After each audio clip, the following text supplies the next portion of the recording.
Roadies. Thanks for stopping by. If you're new today, thank you for giving us an opportunity to win you over to the Quilt Roadie side. This is a channel mostly about life, but it includes quilting, stitching of all kinds, and friendship. I think that's the number one thing. We have had a week of rain, which everyone is loving. It actually ended our fire season. It was such an amazing rainstorm that we had actually a couple days ago. For the first time ever, I had like thunder and lightning over the top of my house, which it was spectacular. But that ended. We needed a good drenching rain to end our fire season, and Mother Nature helped us. A lot has been going on in the beehive, and I'll be giving you a tour in a few moments, but I thought we'd just chit-chat. I have been busy. What I know, and this probably is the same for all of you, or most of you, or some of you, is that once you start changing the pattern of your life, it snowballs. It just snowballs. And we had adjusted the pattern to the way we lived in our house when our youngest son and his family were staying here. And we never went back. We just, so through the summer, we kept the same pattern up, and finally came to the conclusion, hey, this doesn't feel as good to keep it up when we don't have to.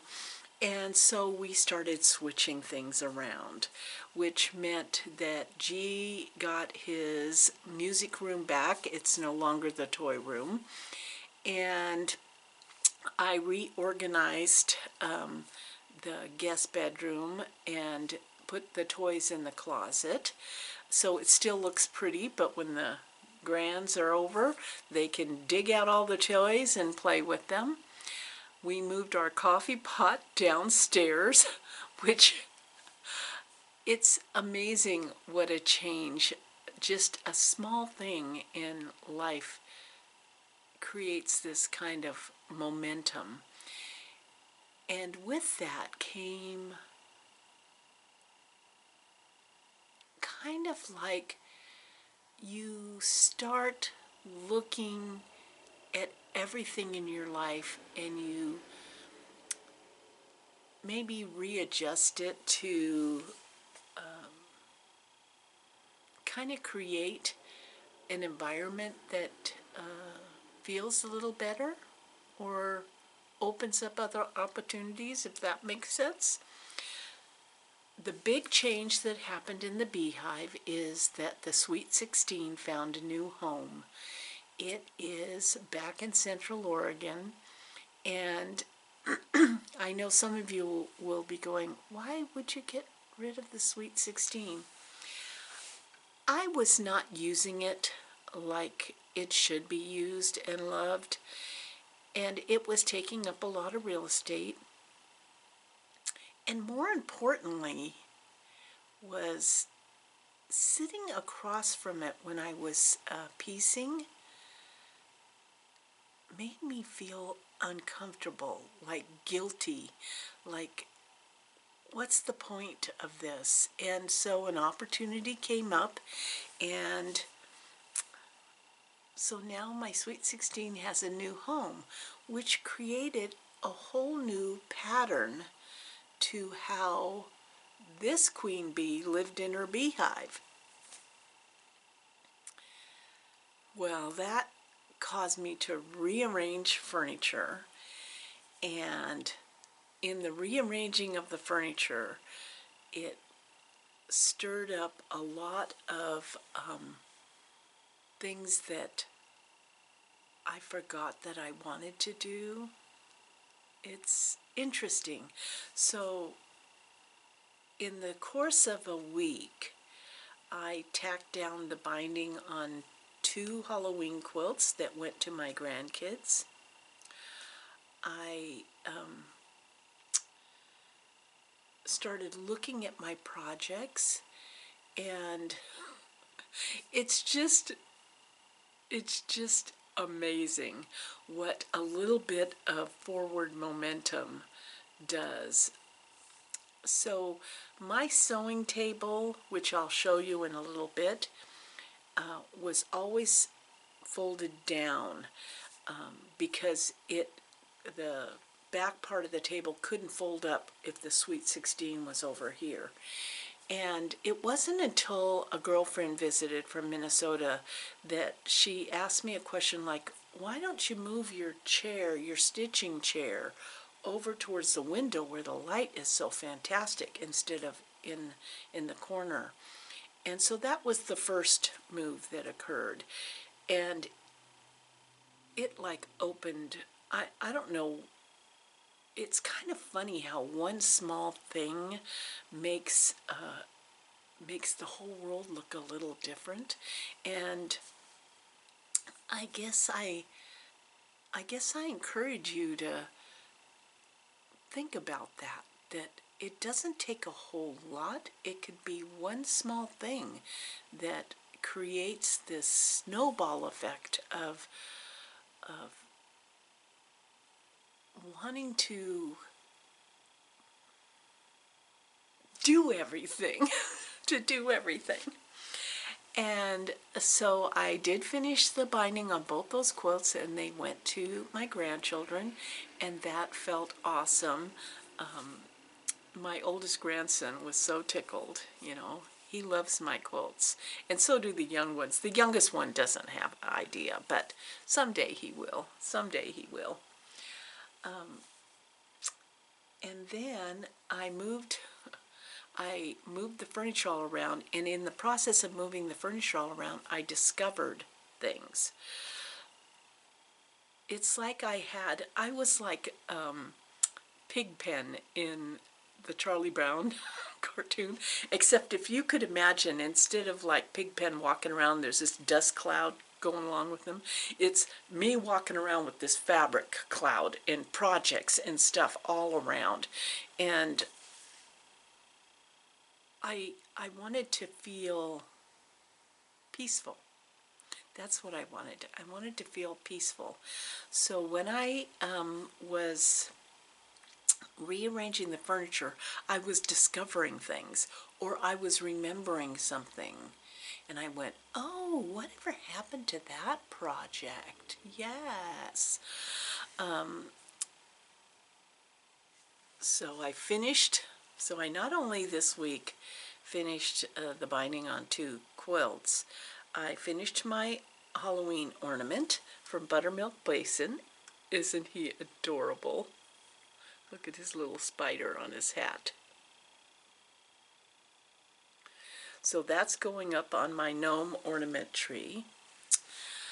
I found in an envelope on my table already prepped hexies, which I'm going to sew together today into a hexie flower. And look at how sweet.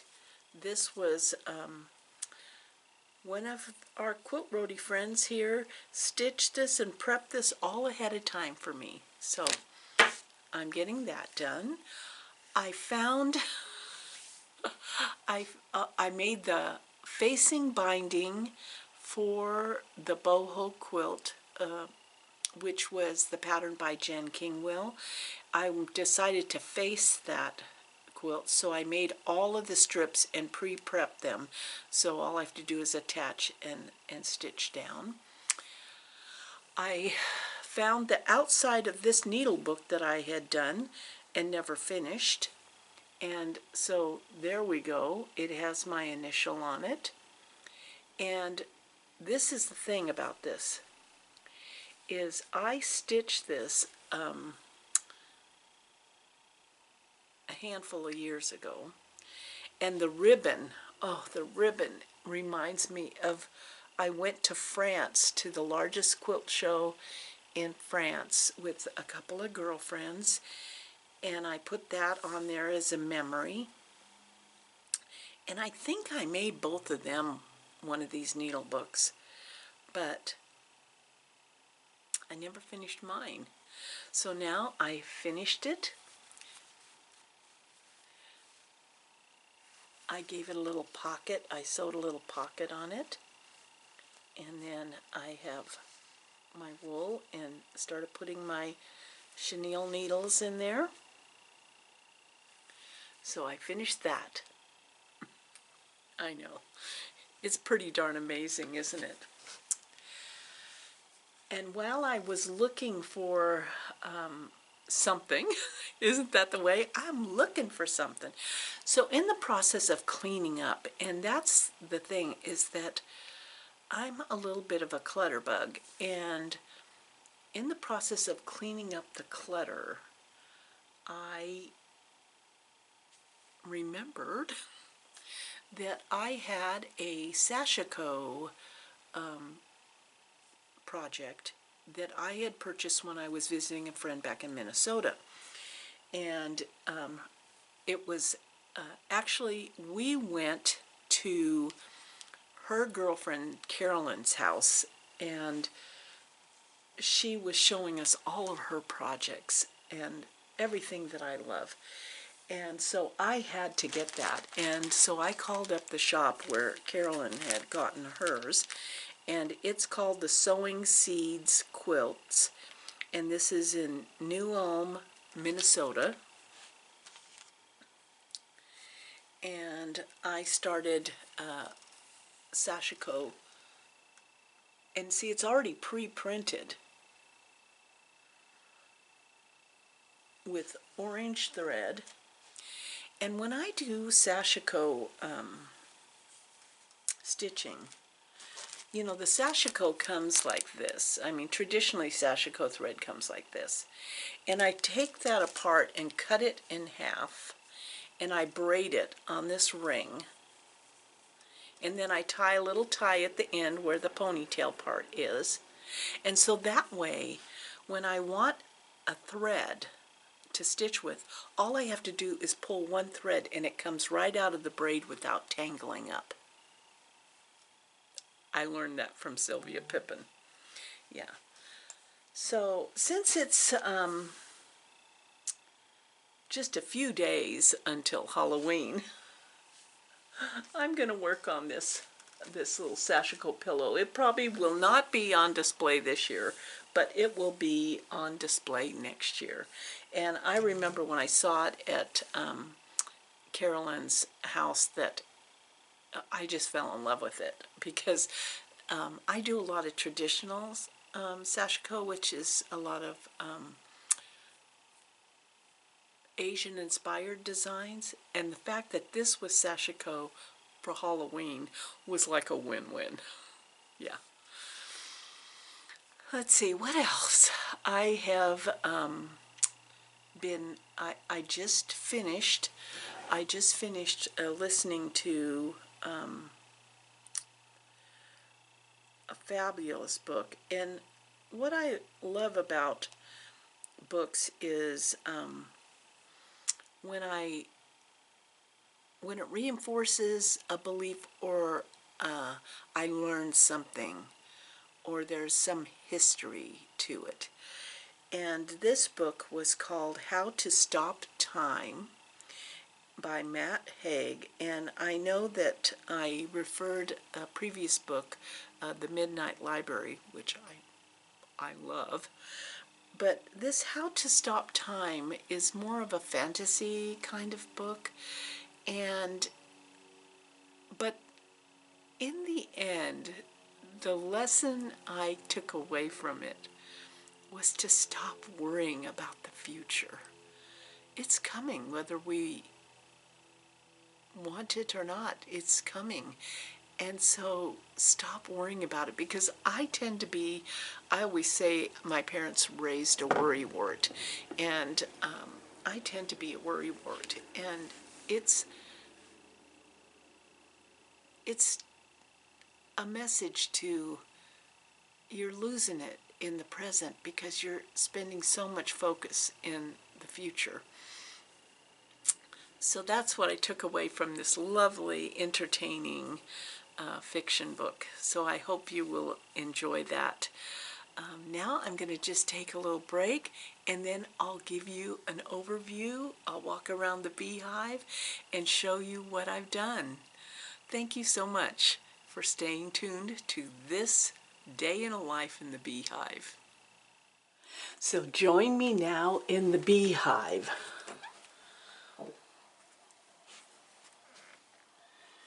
So here's an overview. The stash closet, or I should say project closet. This has this cabinet here, has my paper crafts and other type of craft items in it. There's my gnome tree.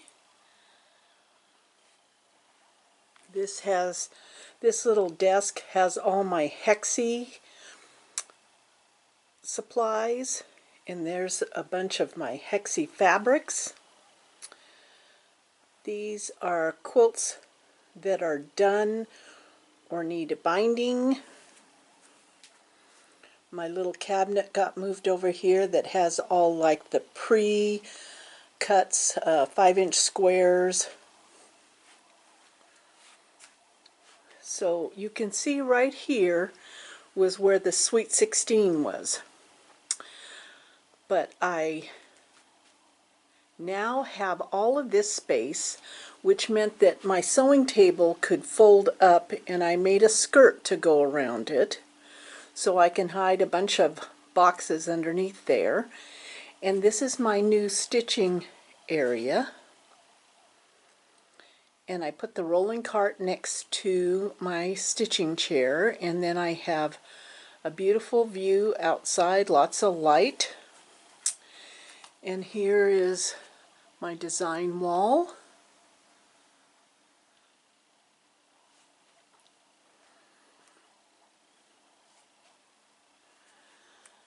So if we come over here,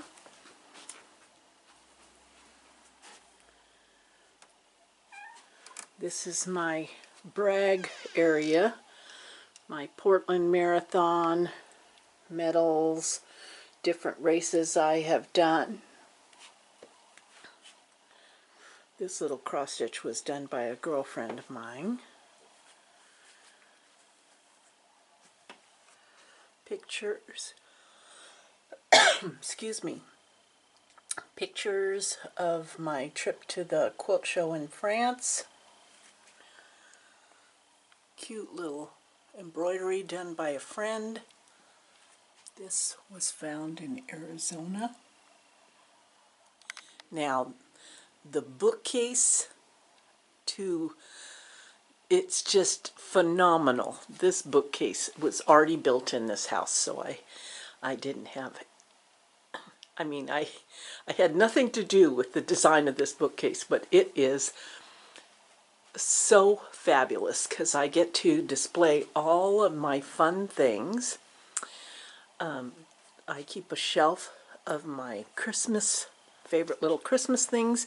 These little gnomes and this little mouse were made by my girlfriend Robin. This little jar Santa was one that I made in a craft class. This shelf is filled with wonderful things that people have made for me or sent me. I have project boxes here, and then this is a majority of my fabric stash. I've moved some things around. There is, you know who, Woody, Jessie, and Buzz, and Baby Woody.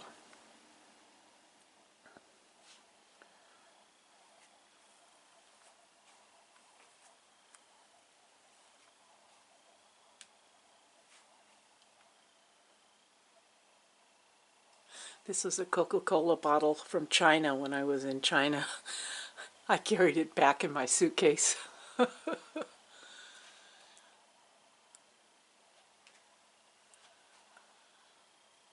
There's my Halloween.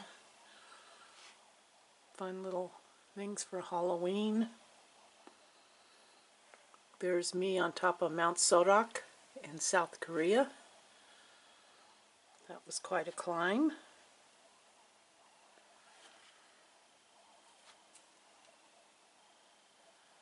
Books, CDs. This is my cutting table that used to be G's old drafting table, and underneath it are plastic drawers filled with wool. And lots of beautiful things on the walls. My ironing station with a big board, and my portable ironing station on top of my cart that Linda, aka Van Mom's, her husband makes those. Just stumbling over myself. And then there's my sewing table and machine. This is quilts that need the binding done on them. And see, here's the finishing strips for facing this quilt here, the boho quilt. I'm also going to face that Christmas one there too, rather than put a binding. And then I always like to have the scent of a candle burning, so usually when I come in here in the morning I light my candle for about half an hour, and the room smells so fabulous. And then I have my cabinet with all of my goodies in it. And there's the sashiko I was working on. And I love having this half of my sewing table up because I can do some 80% of my stuff is hand stitching.